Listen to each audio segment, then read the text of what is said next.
자, 그래서 오늘 진행은 어떻게 할 거냐면요. 제가 이렇게 오프닝에서 말씀을 좀 드리고, 그 다음에 오늘 그 사회와 그 토크쇼 하실 분을, 이렇게 진행하실 분을 제가 소개를 드리면, 그분하고 우리 안계환 작가님하고 이렇게 진행을 하시고요. 그 다음에 끝부분에 가면 사전에 말씀드린 대로, 이렇게 줌으로 오시는 분들, 추첨을 해가지고 몇 분들에게 그리스 음식점 그릭조이 음식을 이렇게 즐길 수 있도록 그렇게 추첨해서 몇 분들께 선물을 드리기로 그렇게 하겠습니다. 그리고 전체적으로 시간은 7시 반에 시작해가지고 계획은 8시 반에 마치는 걸로 지금 계획이 되어 있는데, 그게 뭐 조금 한 10분 정도 15분 정도 좀 이렇게 늘어질지 그거는 모르겠지만, 하여튼 여러분들 오늘 즐거운 시간이 되셨으면 좋겠고, 그러면 제가 처음에 지금 소개해 드릴 분은 문화평론가 노진화 박사님을 사회자 겸 오늘 토크쇼 진행하시는 분으로 제가 소개를 해 드리겠습니다. 노진화 박사님은 마이크를 켜시고 말씀하시면 되겠습니다. 예. 네, 안녕하세요. 반갑습니다. 네, 오늘 순서를 잠시 말씀드리겠습니다. 오늘 순서는 조금 전에 말씀해 주셨는데요. 세계사를 바꾼 돈 작가 강의 20분 정도 듣고, 그리고 이후의 시간은 질답 시간을 가져볼까 합니다. 그래서 여러분들 참여하신 분들이 메시지를 좀 남겨주시고 질문을 남겨주시면 그걸 중심으로 저희가 토크쇼를 진행해 보도록 하겠습니다. 양해의 말씀을 좀 부탁드리겠는데요. 저희가 여기 장소가 식당이다 보니까 잡음이 조금 들릴 수가 있습니다. 그 부분은 좀 양해 부탁드리고요. 자, 이제 본격적으로 출간 세미나를 시작해 볼까 합니다. 안기환 작가님, 축하드립니다. 네, 안녕하세요. 안기환입니다. 네. 고맙습니다. 책 출간 축하해 주셔서. 네. 일단 먼저 작가님의 강의를 듣고 제가 말씀을 네, 제가 여러분들한테 책에 대한 전반적인 소개를 한번 드리고, 그러고 나서 질의응답 시간을 가지도록 하겠습니다. 제 책은 저의 12번째 책인데요. 세계사를 바꾼 돈, 여러분 잘 아시는 것처럼 그럼 책을 많이들 사셨겠죠? 예. 또 책을 10권 넘게 되다 보니까 이런 출간 토크쇼를 할 때마다 늘 반갑고 흥분되기도 합니다. 오늘은 또 특히 온라인으로 여러분들 뵈니까 더욱더 반갑고 새로운 시간이 된 것 같습니다. 자, 그러면 저희 책 세계사를 바꾼 돈에 대해서 한번 전반적인 소개를 한번 드리도록 하겠습니다.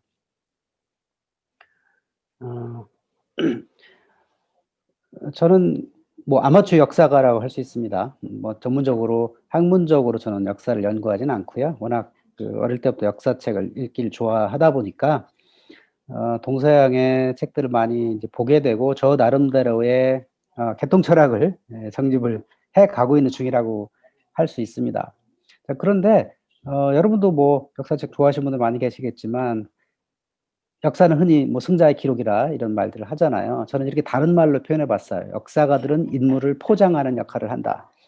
그러니까 당대의 어떤 지도자들에 대해서는 나쁜 말은 잘 안 하고 좋은 말만 이렇게 포장을 많이 한다는 거죠. 그래서 예를 들면 이런 사람들입니다. 서양 사람들이 대제라고 부른 몇 사람이 있습니다. 알렉산드로스도 있고, 그다음에 샤를마뉴도 있고, 여기 사진에 보면 콘스탄티누스 1세가 있죠. 이 사람도 대제라고 부르죠. 이 사람은 기독교를 공인한 위대한 대왕, 이렇게 서양인들한테 알려져 있죠. 그 다음에 잉글랜드 왕 헨리 8세가 있습니다. 잉글랜드인이라면 아주 좋아하는 인물인데, 이 사람은 뭘로 유명하죠? 예, 이혼하기 위해서 성공회를 설립했다, 이렇게 알려져 있죠. 그 다음에 미국 대통령 중에서 위대한 인물 얘기하면 초대 대통령 조지 워싱턴, 또 케네디 이런 사람 있겠죠. 근데 그 중에서 에이브레햄 링컨이 또 아주 위대한 인물로 꼽혀져 있죠. 노예 해방을 선언한 멋진 대통령으로 되어 있지 않습니까? 자, 그런데 역사가들이 이렇게 포장된 인물들로 많이 알려져 있는데 저는 이것을 한번 좀 뒤집어 가지고 과연 권력자들의 그 통치 행위에 숨어 있는 진짜 욕망은 뭘까? 이걸 한번 보려고 했어요. 어느 날 뭐 책을 많이 읽다 보니까 그런 욕심이 좀 들더군요. 그러니까 콘스탄티누스는 왜 기독교를 공인한 위대한 대왕이 되었을까? 과연 헨리 8세는 이혼하기 위해서 성공회를 설립했을까? 링컨이 과연 노예제도는 정말로 인권을 중요시하게 생각했기 때문에 그런 노예 해방을 선언했을까? 뭐 이런 거죠. 좀 삐딱하게 본 거라고 할 수 있습니다. 자, 그런데요. 제가 동서양 역사를 열심히 공부하다 보니 이런 큰 제목을 달게 됐어요. 자, 정치가의 가장 큰 과제는 뭘까? 뭐 정치가 하면 왕, 황제 이렇게 들 수 있겠죠. 그런 사람들의 제가 내린 결론은 가장 큰 과제는 돈을 마련하는 것이다. 결국 국가를 통치하기 위해서 돈이 있어야 되겠죠. 자, 여기 사진에 보면 파르테논 신전, 콜로세움, 그다음에 판테온 이렇게 있습니다. 파르테논 신전은 그리스 아테네에 있는 아주 멋진 신전이고요. 콜로세움은 로마 황제가 지었다고 하는 원형극장이죠. 그다음에 판테온은 하드리아누스 황제가 지었다고 하는 만신전이라고 그렇게 알려져 있습니다. 자, 그렇다면 저 건물들을 짓기 위해서 어떤 돈이 필요했을까? 과연 저 건물을 짓기 위한 돈은 어디서 왔을까? 이걸 한번 여러분 생각해 보셨습니까? 저는 이걸 생각해 본 거예요. 과연 저 돈은 어디서 왔을까? 뭐 간단하게 생각하면 세금으로부터 왔겠다라고 생각할 수 있죠. 근데 그거는 우리는 동양 사람이기 때문에 동양인들은 민중들한테 세금을 걷어가지고 왕과 황제가 건축물을 짓는 걸 아주 지극히 당연하다고 생각합니다만은 서양인들의 어떤 지도자는 그렇지가 않았습니다. 서양인들은 그 정치가의 가장 큰 과제, 돈을 마련하는 것을 이렇게 생각한 거죠. 다른 이들의 부를 빼앗아서 내 것으로 만들면 된다. 자, 그렇다면 파르테논 신전은 누구의 돈을 빼앗아서 걸까요? 아테네가 패권을 쥐고 있던 그 동맹국들의 한테 돈을 받아서 사실은 저걸 지은 거고요. 그다음에 콜로세움은 유대 전쟁을 통해서 유대인들의 돈, 그다음에 유대인을 노예로 팔아가지고 그 돈으로 사실 지은 거고요. 그다음에 판테온은 하드리아누스가 지은 건데요. 사실 하드리아누스는 뭘 한 사람이냐면 다키아라고 하는 오늘날 루마니아를 정벌해서 그것을 영토를 크게 확장한 인물인데 뭐 거기서 돈이 크게 오지 않았을까 이렇게 저는 생각합니다. 자, 그러면 동양 사람들은 돈을 어떻게 마련했을까요? 동양의 정치가들은 동양은 그 서양인들처럼 밖에 나가서 이렇게 남의 걸 약탈해 오진 않았거든요. 결국은 내부의 자원을 잘 관리해 가지고 거기서 나온 돈을 가져오면 된다 이렇게 생각했었습니다. 여기 사진에 보면 도강원이라고 있죠. 이거는 오늘날 사천성 성도에 있는 움직이는 보예요. 그러니까 옛날부터 거의 뭐 2000년 동안 작동을 했었고요. 이거는 그 진시황 이전에 한 100여 년 전에 진나라에서 건설한 그 홍수가 났을 때 물을 적절하게 분배하는 어떤 보라고 할 수 있죠. 그러니까 여기서 이 보를 통해서 돈을 마련해서 국가 통치에 활용을 했고 결국은 전국 시대를 끝낼 수 있는 큰 계기가 되었던 거죠.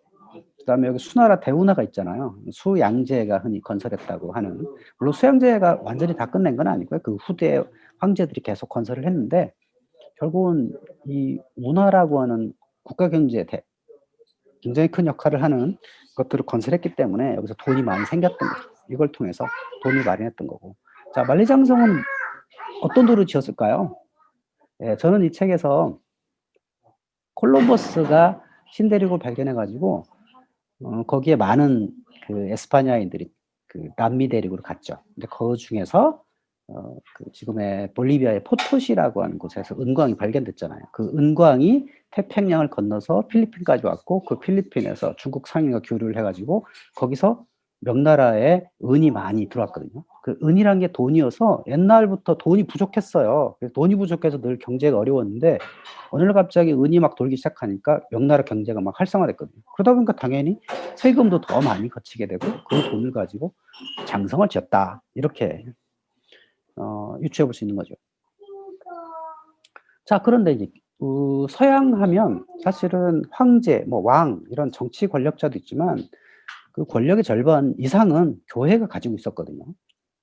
그러니까 이 동양의 왕과 황제는 권력이 상당히 센데 유럽의 왕이나 황제들은 유난히 권력이 약했어요. 왜냐하면 이 교회가 상당한 권력을 갖고 있었기 때문이죠. 자, 그 교회도 돈이 필요해요. 우리 흔히 뭐 오늘날 교회는 뭐 11조를 내고 하지만 그거 가지고는 그 성당 같은 거 짓기 어렵거든요. 그러니까 뭔가 큰 일을 하려면 돈이 많이 필요한데 그 돈을 어떻게 확보할 거냐. 그래서 우리가 많이 알게 된 그 면죄부라는 걸 많이 들어보셨잖아요. 엄밀하게 보면 면죄부는 아니고요. 죄는 면할 수가 없어요. 그래서 뭘 면하냐면 벌을 면하는 겁니다. 연옥이라고 하는 공간에서의 벌을 면하는 게 면벌부예요. 그 면벌부를 발행을 했죠. 그래서 이걸 통해서 교회가 돈을 확보하고 또 건축에 많이 쓰였던 거죠. 또 하나 행위는 은혜로운 성물을 팝니다. 지금도 카톨릭에서는 이 성물을 판매하는 게 뭐 합법적인 거죠. 성물이 굉장히 많아요. 근데 이 중세 시대에는 이런 성물을 만들고 판매하는 행위가 굉장히 흥행을 했죠. 그다음 세 번째는 돈 될 만한 성물을 확보하는 겁니다. 성물 또는 성유물, 그다음 성유골 이런 것들을 많이 확보합니다. 그래서 유럽에 가보시면 거대한 성당들은 대부분 이런 성물들을 가지고 있습니다. 아주 오래된. 그러니까 뭐 예를 들면 로마 바티칸 성 베드로 성당에는 베드로의 무덤 위에 지은 거니까 베드로의 무덤, 베드로 시신 가장 좋은 거겠죠. 그다음에 성 마르코의 무덤은 베네치아에 있고요. 이것뿐만이 아니라 온갖 성물들이 교회에 다 갖고 있었던 거죠. 왜? 그 성물이 있어야 그 교회 내지 성당이 돈을 벌 수 있었기 때문이죠. 여기 보면 이 사진에 보면 여기 쾰른 성당이거든요. 독일에. 이 쾰른 성당에 뭐가 있냐면 그 동방박스 3일의 유골이 있습니다. 믿거나 말거나입니다만은 이거는 전승에 의하면 동방박스 3일의 유골이 그 예루살렘에서 헬라나한테 발견이 됐고 그것이 나중에 밀라노로 전해졌고 밀라노에서 이 켈른 사람들이 가져다가 이제 이 성당에 안치를 하게 됐는데 그때로부터 돈이 엄청나게 많이 생기기 시작했던 거죠.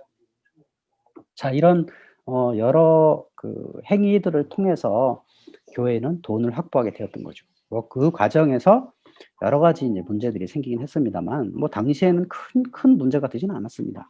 그러니까 중세 카톨릭 신자는 고해 성사, 면벌부 구입, 성물을 만나러 그 어떤 교회에 가서 뭐 기도를 하고 만지고 이러면 이제 은혜를 입고 또는 그 연옥에서 벌을 탕감받고 뭐 이런 일이 있었기 때문에 그 당시에는 아주 뭐 일반적인 문화라고 할 수 있죠. 자, 그런데 이런 면벌부 이런 것들을 너무 많이 발행을 해가지고 종교개혁이 됐다 이렇게 우리 이제 알고 계시잖아요. 근데 어쨌든 뭐 그런 그 지나치게 그게 확대가 되기 때문에 이런 종교개혁까지 나가게 된 건데 이 종교개혁은 사실은 그때만 이루어진 건 아니에요. 그 사람만 한 것도 아니고요. 우리 마틴 루터가 종교개혁을 했다고 하잖아요. 근데 그 사람만 한 건 아니라는 거죠. 꽤 많은 시대에 종교개혁이 있었는데요. 그 종교개혁의 결과물을 보면 이 사람들이 왜 종교개혁을 했을까 하는 전 의도가 보이더라고요. 뭐 예를 들면 여기 사진에 콘스탄티노플 있었죠. 콘스탄티누스 1세가 지었다고 하는 신도시예요. 원래 이 도시의 이름은 로마 누오바예요. 듀 로마라고 하는 거예요. 자, 그렇다면 이 신도시는 무슨 돈으로 지었을까요? 네, 저는 건물이나 이런 신도시를 보면 도대체 저걸 무슨 돈으로 지었냐 이거를 이제 좀 캐보게 된 버릇이 생겼어요. 여러분들은 콘스탄티노플을 무슨 돈으로 지었을까요? 여러분이 콘스탄티누스 1세라면 내가 새로운 도시를 짓고 싶은데 그 돈은 어디서 마련할까? 한번 생각해 보시죠. 자, 헨리 8세라는 인물이 있어요. 영국의 16세기에 아주 유명한 왕이고요. 이 사람의 딸이 엘리자베스 1세인데 사실은 대영제국이라고 하는 나라가 19세기에 뭐 전 세계 뭐 상당수의 땅을 차지하게 되는 일이 생겼죠. 그 대영제국의 시작을 어떻게 보면 엘리자베스 1세부터라고 말할 수 있는데요. 그 엘리자베스 1세가 만든 게 해군이에요. 영국 해군은 엘리자베스 1세부터 만들었다고 흔히 말할 수 있는데 그 해군을 만들게 된 또 결정적 계기는 그 아버지 헨리 8세가 물려준 해군으로부터였거든요. 근데 그럼 헨리 8세는 무슨 돈이 있어서 해군을 창설할 수 있었을까요? 사실 헨리 8세는 그 아버지 헨리 7세인데 헨리 7세가 창업자예요. 그 왕조의 창업자인데 사실 돈을 별로 물려받지를 못했어요. 그래서 뭔가를 해보려도 쉽지가 않은 거죠. 왕권도 약하고 그다음에 뭐 세금을 거두자니 그것도 쉽지가 않고. 그런데 결국은 잘 보니까 돈은 필요한데 돈이 제일 많은 곳은 교회, 성당, 수도원이더라 이겁니다. 물론 그걸 통해서 이런 개혁을 하게 되었다라고 이제 보여지는데 그렇다고 해서 뭐 이게 헨리 8세가 종교개혁을 위해서 그러니까 돈을 벌기 위해서 돈을 확보하기 위해서 종교개혁했다라고 단정짓기에는 좀 무리가 있습니다만은 어쨌든 당시에 돈이 제일 많은 곳은 기존 종교 시설이었고 그다음에 종교개혁을 통해서 국교회를 설립했고 그리고 나서 그 수도원 800개를 전부 없애고 거기서 나오는 많은 돈을 가지고 아일랜드를 침공하고 그다음에 해군을 창설하고 그 해군이 나중에 에스파냐의 아르마다라고 하는 그 함대를 이길 수 있는 계기가 되었던 거죠. 자, 그럼 콘스탄티노플은 무슨 돈으로 신도시 지었을까요? 결국엔 기독교라는 새로운 종교를 포방하면 기존의 민중들이 믿고 따르던 기존 종교를 버릴 수가 있겠죠. 그래서 이 콘스탄티노플에 있는 많은 건물들은 뭐 예를 들면 에베소스에 있는 신전이라든지 델포이 신전, 뭐 아테네에 있는 신전, 많은 신전들에 있는 기둥들을 가져다가 이런 신도시를 지었다고 하죠. 결국은 그냥 그 기존에 있는 신전들을 그냥 때려잡을 수 있는 건 아니에요. 뭔가 민중들한테 대안을 제시해주고 구 종교를 버려야만 가능했다고 하는 거죠. 저는 이런 책을 쓰면서 그런 것들을 발견해서 이 책에 이제 넣었던 겁니다. 제가 생각하는 세상을 이해하는 키워드, 사실은 세상은 정치가 세상을 이끌고 가죠. 근데 그 정치의 속성에는 돈이 있더라. 그 다음에 돈을 좀 다른 말로 하면 경제성이다. 저는 이렇게 한번 풀이하고 싶은데요. 여기 노예라는 존재가 있죠. 노예. 사실 역사에서 숨기고 싶은 사실이긴 한데 인류가 인류의 시작부터 끝에까지 뭐 귀천이 있고 누구는 지배자가 누구는 노예다 뭐 이런 것들이 좀 감추고 싶은 역사지만 그러나 현실인 거는 뭐 노예가 있었다는 건 누구나 다 아는 사실이죠. 특히 고대에는 뭐 노예가 흔히 그냥 말하는 물건이었고 집에 있는 그냥 재산 중에 하나였고 그다음에 뭐 광산이라든지 농업 현장이라든지 이런 곳에는 뭐 대부분 노예들이 일을 했었다는 것만 알려진 사회죠. 그래서 흔히 고대 노예제 사회라고 흔히 이제 불리죠. 근데 중세 시대도 마찬가지예요. 우리 흔히 노예하면 흑인 노예를 떠올리지만 그 노예는 어떤 사회건 다 있었습니다. 그리고 조선에도 있었고 뭐 중국에도 있었고 중동 지방에 있었고 유럽에 있었고 다 있었죠. 그리고 중세에 가장 많이 거래된 상품이 사실은 노예였어요. 베네치아 같은 중세 도시국가가 가장 많이 거래한 것도 노예였던 거고요. 그래서 뭐 동부 아프리카의 잔지바르라고 있거든요. 그 탄자니아의 앞바다에는 그 섬인데 그 잔지바르는 원래 검은 해안 이런 뜻이에요. 잔지바르가 거기가 원래 이제 그 탄자니아 내륙에 있는 흑인들을 아랍 지방에 공급하던 그런 공급 기지였죠. 그러니까 가장 늦게까지 노예 시장이 있던 곳이 잔지바르였어요. 그러니까 이런 노예 거래는 이 아프리카 서부와 남미 사이에만 있었지 않았다. 그러니까 지구상 어떤 곳에서 다 노예가 있었다라는 거죠. 또 하나 제가 공부하면서 발견한 것 중에 하나는 유럽의 노동자보다 흑인 노예가 평균에 더 강했기 때문에 아메리카에서 흑인 노예가 아주 일반적으로 쓰였다라고 하는 것들도 제가 알게 된 사실이었고요. 자, 그런데 노예가 완전히 사라진 건 1918년 이후라고 하는 겁니다. 자, 그러면 이 노예는 왜 사라졌을까요? 노예 제도는 왜 사라졌을까요? 저는 그거를 경제성이라는 걸로 한번 설명을 드리고 싶습니다. 여기 링컨이라는 사람 있죠. 남북전쟁에서 북쪽의 대통령이었고 승리로 이끌었던 미국의 위대한 대통령이죠. 이분이 왜 이랬냐? 네, 노예를 해방을 했고 남북전쟁에서 승리를 하게 됐고 네, 인권을 중요시한 그런 대통령이었다. 그리고 마지막에 괴한의 총격에 죽기까지 한 여러 가지 드라마틱한 요소를 많이 갖고 있는 인물입니다. 그러면 이 링컨의 가장 큰 업적은 노예 해방인데 과연 링컨이 그런 인권을 중시해서 노예 해방을 했나? 라고 하는 의문점입니다. 물론 그랬다고 책에 나와 있습니다. 그리고 여기 미국 독립선언서에 의하면 우리는 모든 사람이 평등하게 창조되었으며 그들의 창조, 권리를 부여받았다는 것, 이런 권리에는 생명, 여러 가지 권리가 있다는 것을 주장한다라고 하는 건데 사실 미국 독립선언서가 말하는 모든 사람이 평등하게 창조되었다. 여기에 흑인은 해당되지 않았습니다. 링컨 당시에도 마찬가지였다고 하는 거죠.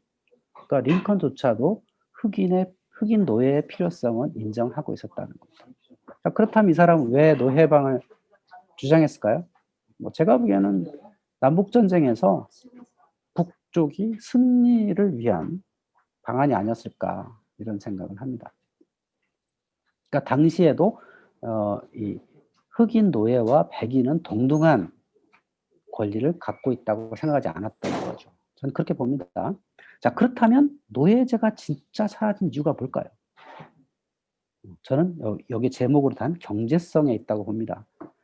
그러니까 19세기 초반에 산업혁명이 일어나잖아요. 그러면서 이 노예가 경제성이 없어지기 시작한 겁니다.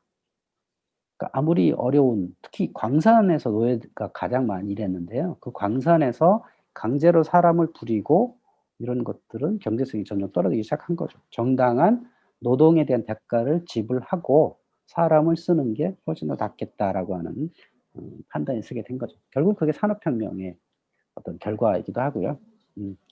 그래서 오늘 저의 짧은 강의의 결론은 세상에 어떤 기술이든 사현상이든 바라볼 때 경제성이 있으면 그게 계속 유지가 되는 거고 경제성이 없으면 끝날 거다. 노예제도 마찬가지다. 그래서 이런 돈의 관점으로 보는 게 세상을 보는 게 옳은 건 아닌데 그 나름대로의 세상의 흐름을 이해하는 데 큰 도움이 된다. 이렇게 저는 생각을 합니다. 예, 여기까지 짧은 강의 마쳤습니다. 예, 박수 좀. 미리 강의해 주신.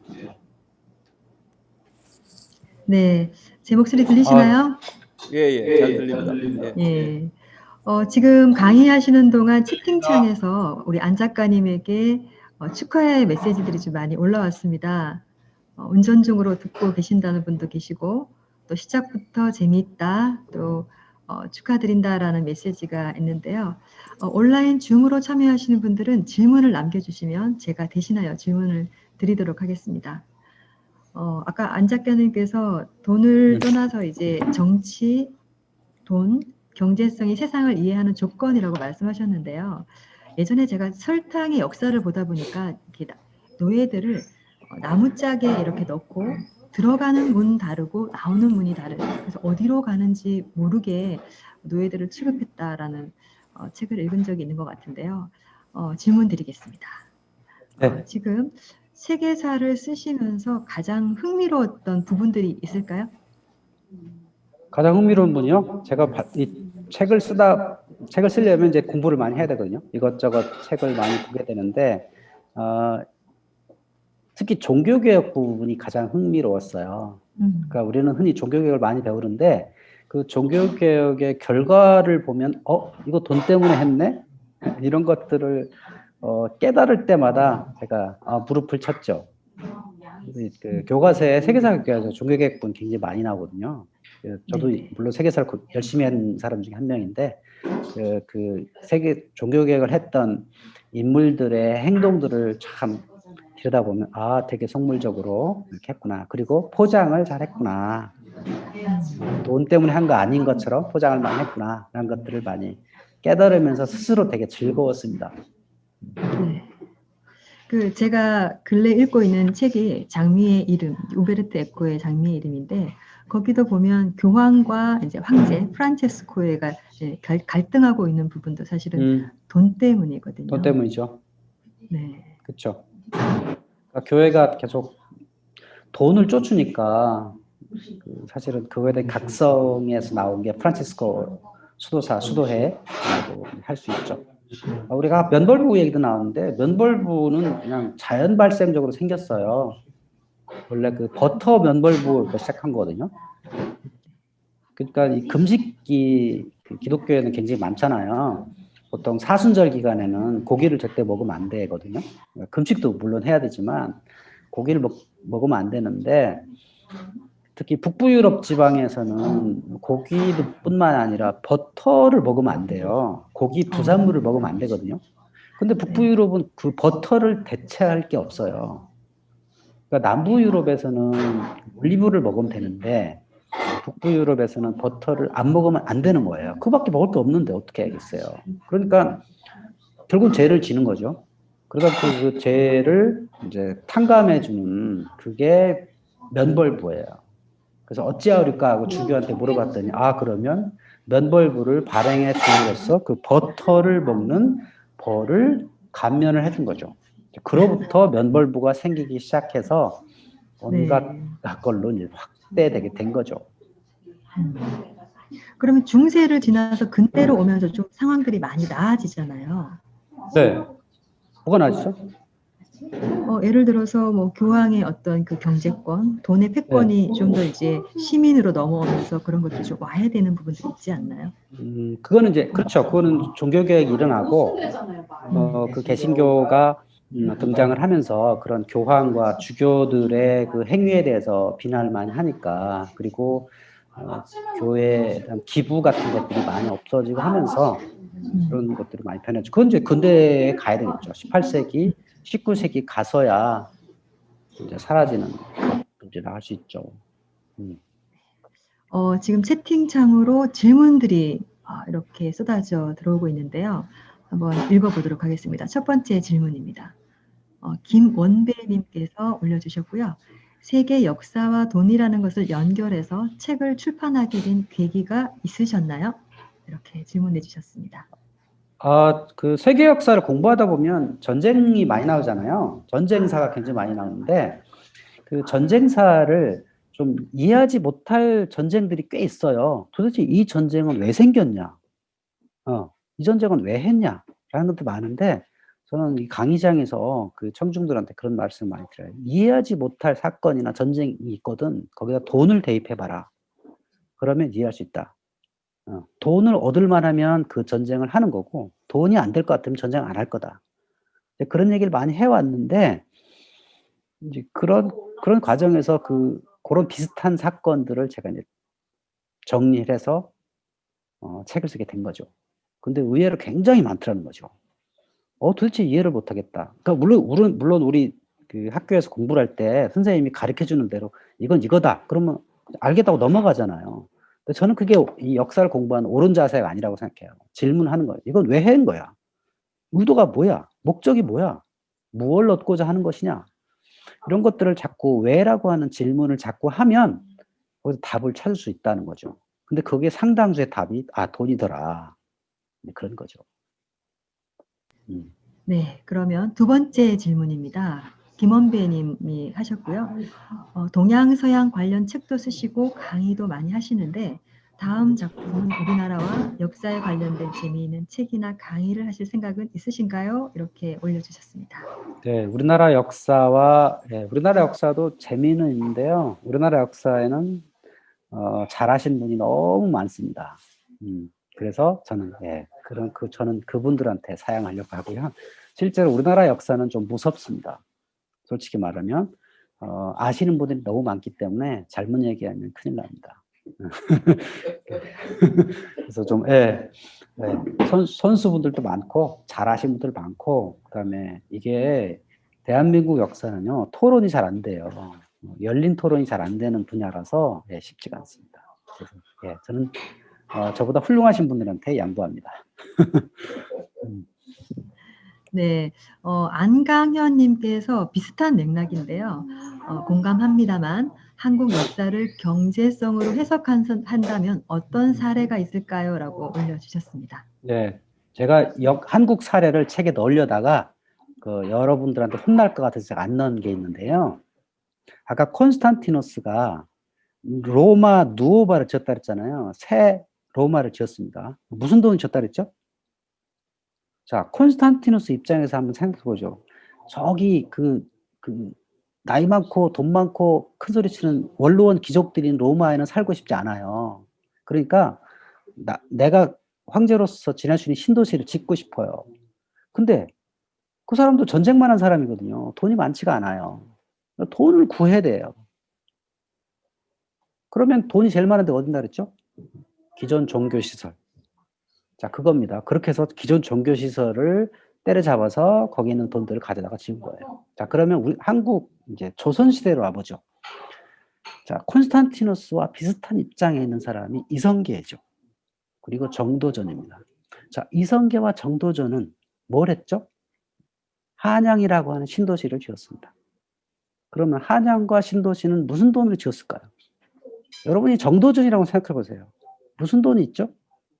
수중에 돈은 없어요. 근데 딱 조선을 둘러봤더니 돈이 제일 많은 곳이 어딜까요? 우리 노진아님은 어딜까요? 절. 네? 네, 절이죠. 사찰. 네, 고려시대에 절이 엄청 많았죠. 결국은 어떻게 했죠? 조선에 내세운 기치가 뭘까요? 네, 억불숭유 정책입니다. 유학을 앞세우고 억불을 합니다. 왜? 불교를 때려잡아야 되니까. 불교를 때려서 자그마치 절이 제가 알기에 600개 내지 800개 절이 사라집니다. 억불숭유 정책으로. 그럼 왜 그런 정책을 했을까? 네. 세종의 어머니도 불교신자였고요. 불교신자가 상당히 많았습니다. 자, 그냥 추측이에요. 아무도 기록하지 않았습니다. 제가 보기에는 세종과 아까 정도전은 한양을 짓기 위한 돈을 마련하기 위해서 억불숭유 정책을 했다. 저는 그렇게 상상을 합니다. 후에 역사가들은 절대 기록하지 않았습니다. 최근에 하나 발견한 건데요. 제가 식탁에서 우리 딸내미랑 얘기를 하다가 창덕궁 얘기 나왔어요. 그러니까 창덕궁, 경복궁 얘기를 한참 하는데, 창덕궁은 우리가 광해군 때 복원을 하잖아요. 임진왜란 때 불이 타가지고, 창덕궁은 경복궁에 비해서 크지가 않아요. 그러니까 아마 비용이 좀 적게 들었겠죠. 그래서 창덕궁을 복원해서 거기서 삽니다. 그리고 경복궁 그냥 주춧돌만 남아있고 비어 있었죠. 그러다가 누가 복원하죠? 흥선대원군이 복원하죠. 자, 그러면 흥선대원군은 경복궁을 무슨 돈으로 지었을까요? 딱 그럼 흥선대원군 또 둘러보죠. 야, 돈이 제일 많은 데가 어디지? 어디였을까요? 절은 아니죠. 또 정시설이죠. 조선의 종교는 뭐죠? 그래서 제가 검색을 해봤습니다. 흥선대원군의 업적, 치적 검색해보면 뭐가 나오냐면 서원철폐가 나옵니다. 자, 그러면 흥선대원군도 양반이고 유학자라고 할 수 있는데 이 사람이 서원을 때려잡고 싶었겠어요? 그러지 않았을 겁니다. 결국은 돈이 필요해서 하지 않았을까? 이건 저의 추측입니다. 저의 상상입니다. 기록에 나오지 않는 상상입니다. 네. 조선의 질문이 하나 더 들어왔는데요. 역시 이제 우리 한국과 관련이 있는 겁니다. 김영진 님께서 조선과 명나라, 청나라 세금 징수 이후에 대해서 백성들의 피폐한 삶에 대해 좀 알고 싶다 이렇게 올려주셨습니다. 아, 그건 잘 모릅니다. 아니, 백성들의, 뭐, 세금을 많이 거두면 백성들이 피폐하죠. 근데 백성들이 죽지 않을 정도까지만 세금 징수를 해야죠. 예, 백성들이 들고는 하지 않을 정도까지만. 그러니까 원래 그 정권의 초기에는 전반전까지는 세금을 잘 거두면 나라가 잘 부강을 하죠. 근데 후반 가면 어려워지잖아요. 근데 제가 그 책에 보면 명나라 얘기 나와요. 명나라가 그 창업자 주원장하고 영락제 이 두 사람은 꽤 뛰어난 인물인데 그 뒤에 황제들은 형편없어요. 예, 아주 무능한 황제도 굉장히 많았습니다. 근데 명나라 경제가 상당히 발전을 하고요. 백성들도 잘 살아요.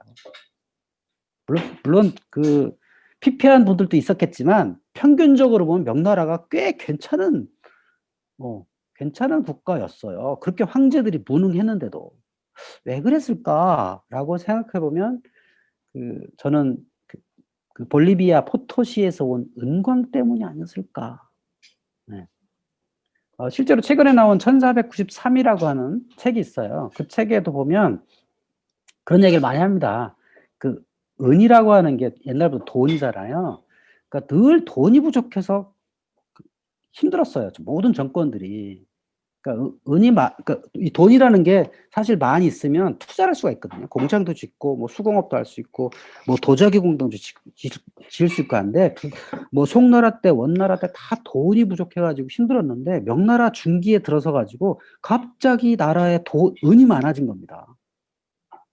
그래서 그게 경제 활성화에 엄청난 기여를 했어요.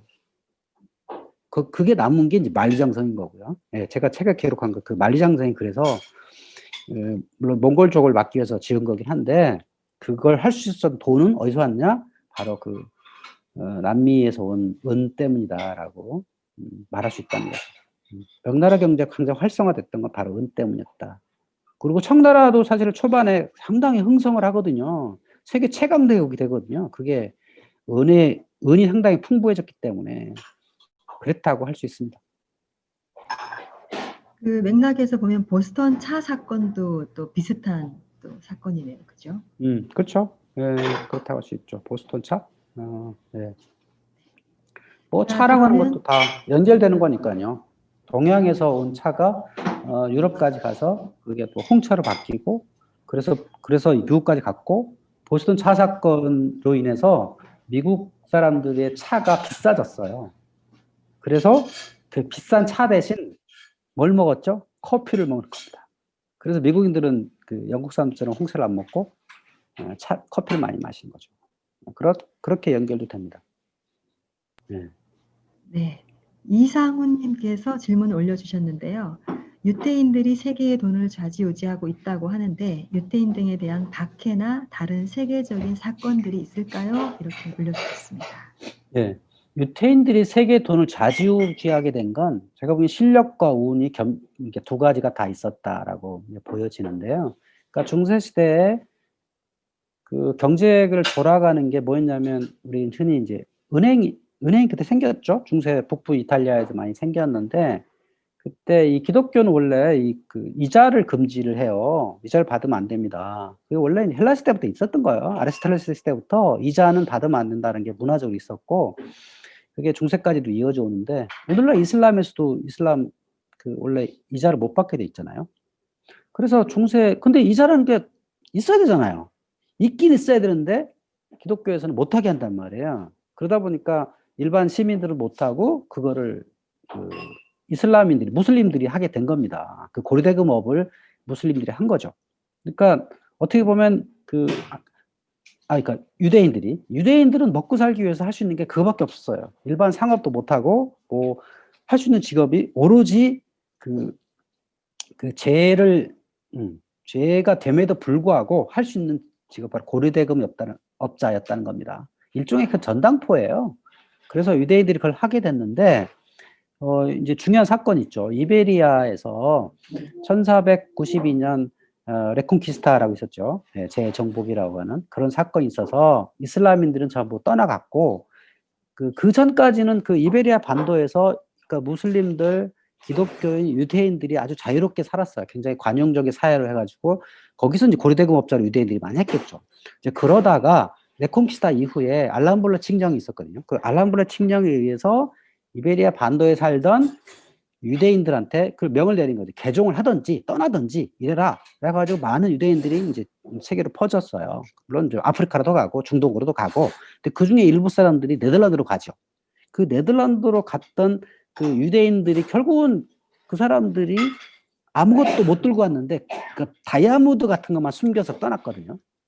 그래서 네덜란드에서 다이아몬드로 이제 그걸 가지고 사업을 하고 결국은 금융업을 가장 많이 하게 된 거예요. 옛날부터 해왔던. 그리고 금융업을 하려면 이게 글을 알아야 되잖아. 글. 장부를 써야 돼. 알아야 되고. 그러니까 유대인은 거의 다 식자들이었던 거예요. 그러니까 굉장히 유리했죠. 장부를 읽을 수 있고 쓸 수 있고 하니까. 그리고 유대인과는 네트워크가 되고. 그러니까 그 사람들이 금융업을 잡고 있었기 때문에 그 경제 기반이 된 거죠. 그러니까 중세 이전에는 금융업이 그렇게 중요하지 않았는데 중세가 지나면서 근대로 오면서 금융업이 점점 중요해지고 그다음에 뭐 네덜란드의 그 동인도 회사, 영국의 동인도 회사, 특히 네덜란드의 동인도 회사는 유대인의 역할이 엄청나게 컸어요. 해양 어떤 사업을 하는데 그리고 주식회사도 그 네덜란드 먼저 생기거든요. 그 주식회사를 만든 그 주체가 누구였겠어요? 바로 유대인들이었던 거죠. 그러니까 주식회사, 뭐 금융 이런 걸 그때부터 딱딱 하게 돼가지고 그 사람들이 네덜란드에 있다 영국으로 가고 영국에 있던 사람들이 또 미국으로 가고 그러다 보니까 자연스럽게 금융업을 한 손에 쥐게 되니까 오늘날 세계 경제를 좌우하게 된 거죠. 그러니까 물론 실력도 있었지만 운도 있었다. 저는 그렇게 봐요. 그러니까 유대인들의 어떤 DNA가 뛰어나서 경제를 지우고 있다? 저는 그렇게 보진 않아요. 그러니까 세상은 항상 실력과 운이 겸비된 그런 게 아닐까 그렇게 보는 거죠. 이것도 다 제 생각입니다. 네. 네. 여러분 너무 오해하지 마세요. 제 생각입니다. 네. 제가 책을 읽다 보니까 제가 되게 흥미로웠던 부분이 콘스탄티누스 1세가 기독교를 인정하는 게 아니라 이용했다 이 대목이 있더라고요.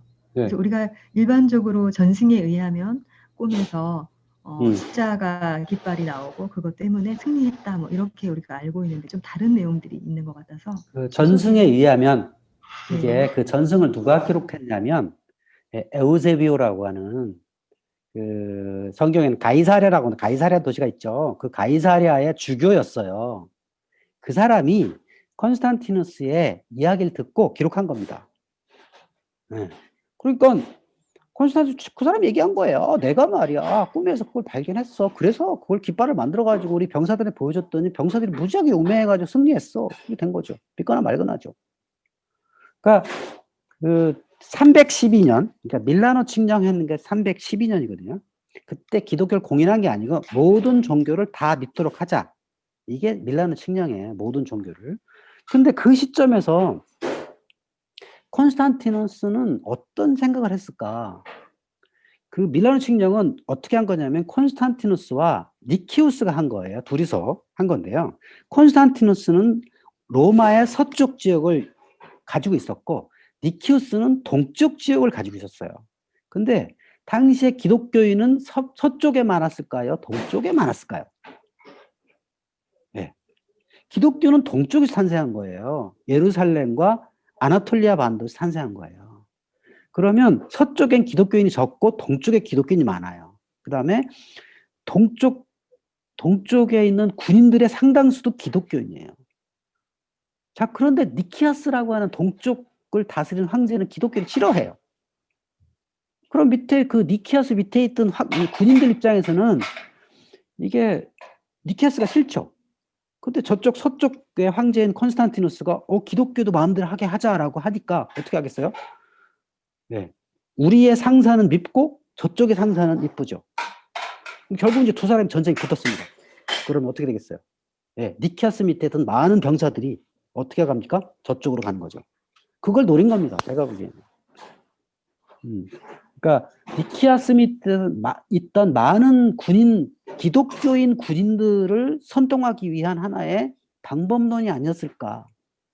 네, 저는 그렇게 봅니다. 그러니까 저처럼 주장하는 사람이 일부 주장이 있어요. 일부 주장이 있다는 것. 그러니까 분명히 전략적 어떤 이점을 차지하기 위해서 기독교를 이용을 했다. 저는 그렇게 생각을 합니다. 제가 콘스탄티누스라면 충분히 그랬을 거라고 생각합니다.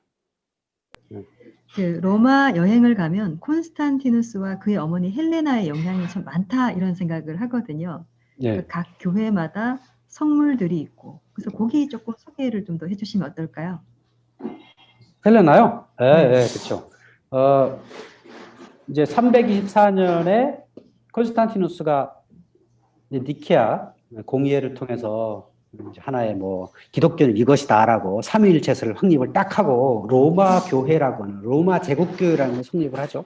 자, 그러면서 이 제국에는 기독교를 이제 자유롭게 믿어라라고 한 건데 그때 헬레나라고 어머니가 물론 이 콘스탄티누스가 기독교 공인하는데 헬레나 어머니 영향도 있었다라고 말이 있어요. 영향 분명히 있었겠죠. 그래서 그 헬레나가 예루살렘을 갑니다. 그래서 그 예루살렘에 있는 그 골고다 언덕 부근을 싹 뒤졌나 봐요. 쫙 뒤져가지고 온갖 성물들을 많이 발견합니다.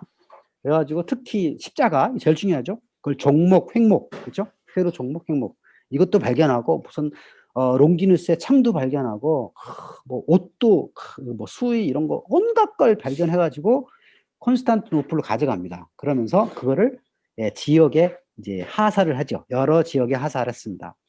그래서 그 중에 종목이 로마 교회로 가가지고 거기에 오늘날 로마에 가면 산타 스칼라 교회가 있죠. 계단 이렇게 있는 그 계단도 그 예루살렘에 있었던 그 골고다 언덕에 있었던 그 계단을 뜯어다가 거기다가 설치했다라고 전승에 의하면 그렇죠.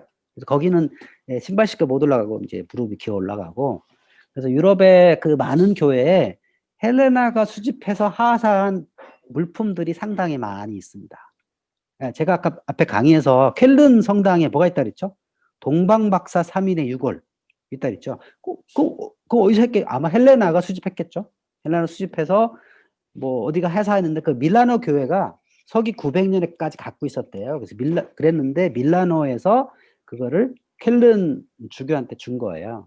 그래서 그 뒤부터 서기 900년 이후에 켈른 성당이 갖고 있었고 그 켈른 성당에 있는 그 동방박사 유골을 보러 사람들이 구름대처럼 몰려든 거죠. 그러면 그냥 보여줄 수가 없잖아요. 그냥 보여주면 안 되겠죠. 뭘 주면 보여줄까요? 요거를 내면 보일 수가 있습니다. 그러면 계속 그게 이제 돈을 내고 보고 뭐 만지고 이렇게 하고 그리고 교회도 그 성물을 볼 수 있도록 지어요. 그래서 항상 교회 보면 중간에 기둥이 있고 세 층으로 나눠지죠. 그래서 순례교회 이렇게 돌아 나가서 맨 끝에 성물을 보고 돌아 나올 수 있도록 만듭니다. 그래서 가서 돈 넣고 오죠. 돈 넣고 그 켈른 교회도 그래서 600년 동안 지었거든요. 원래 교회가 있었겠죠. 그걸 개축을 했겠죠. 근데 그 사이에 많은 신자들이 와서 그 성물을 보고 돈을 내고 간 것을 그 돈을 모아서 교회들이 다 지어진 겁니다. 그러니까 캐톨릭 성당들은 다 그런 식으로 순례자들이 돈을 내가지고 지었다고 보시면 됩니다. 그 지역에 있는 사람들이 11조 내가지고 지은 게 아니에요. 절대 못 집니다. 그러니까 그 유물이 없으면 그 교회가 돈이 모여지지가 않아요. 그러니까 11조 갖고는 절대 모일 수가 없어요. 그러니까 반드시 유물, 유골 같은 게 성물이 반드시 있어야 된다. 그러니까 가장 가치가 높은 건 헬레나가 수집한 것들이 높은 거고, 그다음에 뭐 마르코 유골, 그다음에 우리 순례길 있죠? 스페인 순례길, 뭐 거긴 야고보의 유골이 있다 그러죠. 뭐 그런 것들이 있어서 그런 순례길도 자연스럽게 생긴 거죠. 네. 시간이 정말 벌써 8시 20분이 됐는데요. 마지막 질문을 이제 하나 하고 우리가 아까 참여해 주신 분들 또 상품권을 추첨을 하도록 하겠습니다. 우리가 책을 읽으면 책 내용도 참 좋지만 현실에 어떻게 적용할까? 현실을 어떻게 바라볼까 하는 질문도 하게 되는 것 같은데요. 최근 그 미국 라스베가스에서 이제 CES 2022를 하면서 또 어떤 경제에 대한 부분, 미래에 대한 부분들을 많이 이야기를 한 것 같아요. 작가님에게 여쭙겠습니다. 앞으로 돈이 어떻게 움직일까요? 돈은요, 네, 사람들이 원하는 대로 움직이겠죠. 그런데 저는 아까 제 강의에서 경제성이라는 걸 넣었잖아요. 저도 엔지니어 출신인데요. 엔지니어들은 기술의 환상에 빠져요. 이런 새로운 기술이 나오면 그게 바로 적용될 것처럼 이야기하죠. 흔히들 그렇게 많이 합니다. 근데 그 돈은 그렇게 움직이지 않습니다. 돈은 지극히 합리적으로 움직이고요. 경제성이 있을 때만 돈이 지불이 됩니다. 그러니까 엔지니어적 사고를 가지면 절대 돈을 벌 수 없습니다. 돈의 사고를 가져야 된다는 거죠.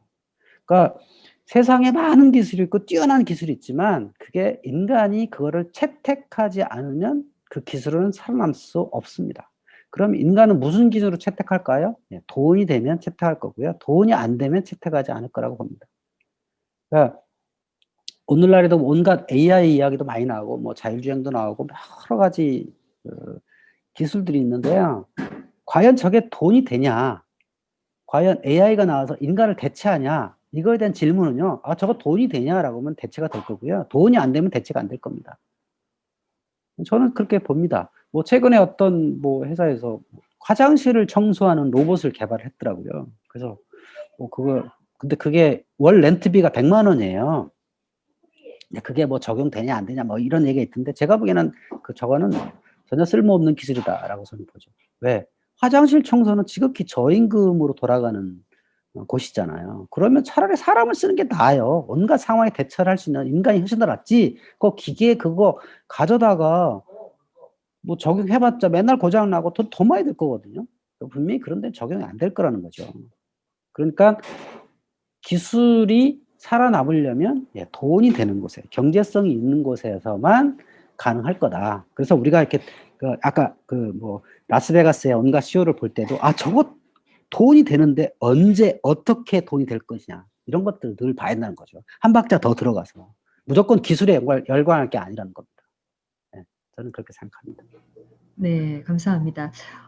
세계를 바꾼 돈, 그 한 권의 책을 우리가 짧은 시간 안에 다 이야기를 할 수 없지만 오늘 또 귀한 강의, 또 토크쇼에 또 이렇게 참여해 주셔서 감사합니다. 오늘 또 이렇게 채팅으로 또 온라인으로 참여해 주신 분들께도 감사드립니다. 오늘 장소가 저희가 레스토랑이어가지고 좀 시끄러운 소리가 있었음에도 불구하고 또 이렇게 열심히 참여해 주셔서 감사드리고요. 자, 이제 우리 토크쇼는 여기서 마치도록 하고 우리 정 원장님께 마이크를 넘겨드리도록 하겠습니다. 예, 여러분 어떻게 재미있으셨나요? 예. 워낙 책을 또 재밌게 쓰셔가지고 아주 흥미진진했던 것 같습니다. 시간이 좀 짧긴 하지만 오늘 많은 분들이 오셨어요. 제가 이게 카운트를 해보니까 지금 한 27분 정도까지 이렇게 오셨거든요. 잠깐만요.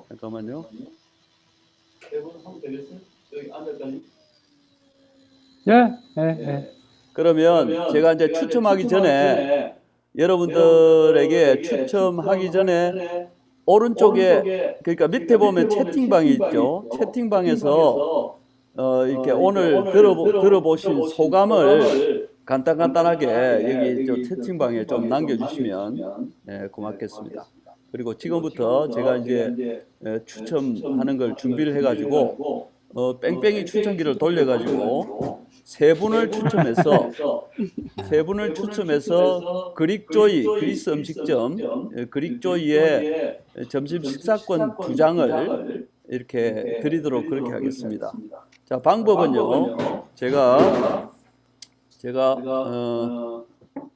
이렇게 먼저 뺑뺑이 추첨하기 전에 여러분 참석하신 분들에게 전부 고유 번호를 드리겠습니다. 그러면 자기 번호를 기억하고 있으면 그러면 제가 뺑뺑이 돌려가지고 그 당첨되신 분들이 여기 채팅방에다가 핸드폰 번호 이렇게 적어주시면 되겠습니다. 자, 1번 김영진, 2번 안선영, 3번 조성호, 4번 구경서, 5번 이상훈, 6번 유성삼, 7번 김원배, 8번 안강현, 9번 이태성, 10번 김철현, 11번 이숙희, 12번 고정욱, 13번 김수연 14번 안 들려요? 여보세요?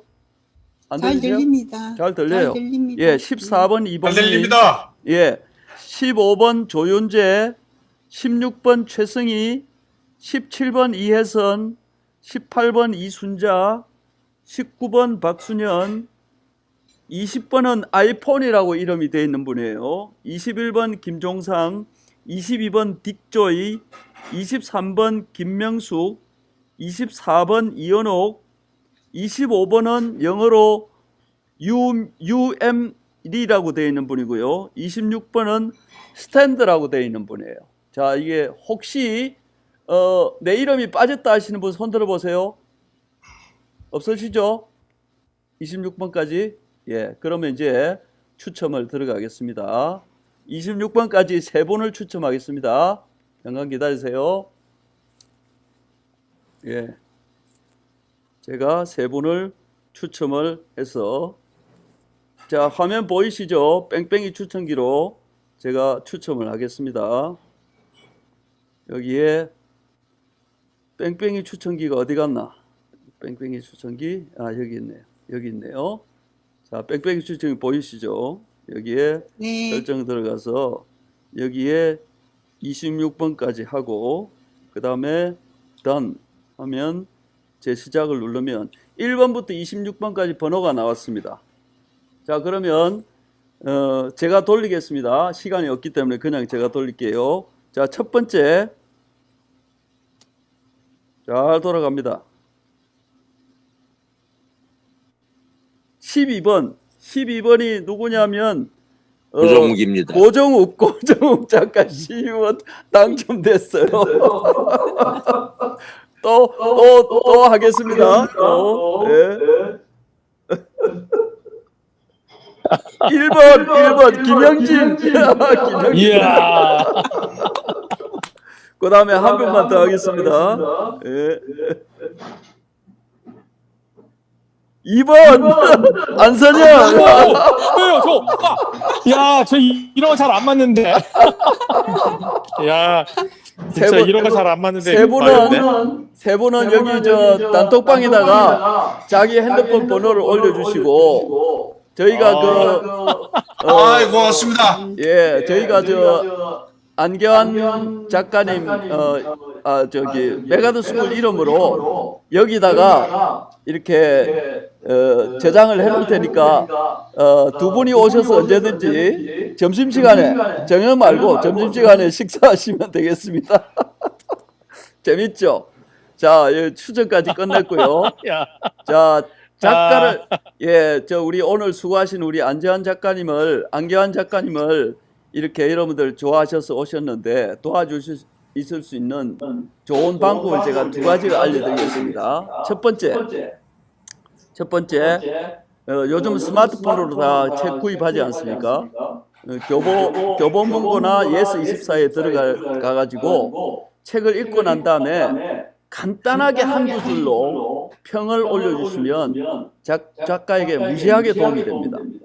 그 다음에 두 번째는 여러분들 근처에 있는, 요즘은 이제 도서관을 열지 않지만 이게 좀 풀리면 근처에 있는 도서관에 가서 안교안 작가가 쓴 세계사를 바꾼 책을 주문을 하세요. 구독 신청을 하세요. 그럼 만약에 책이 없으면 도서관에서 한 2권 정도 여러분 대신해서 구입을 해줍니다. 예. 오늘 하여튼 시간이 지금 이제 8시 31분인데 딱 1시간 동안 우리가 진행을 했는데, 자, 오늘 안교안 작가님과 또 이렇게 토크쇼를 진행하신 노진아 박사님, 여러분들 이걸로 박수 한번 주십시오. 이걸로 박수. 예, 감사합니다. 자, 이것으로 오늘 모든 행사를 마치겠습니다. 예, 감사합니다. 오늘 참여해 주셔서. 예, 감사합니다. 예.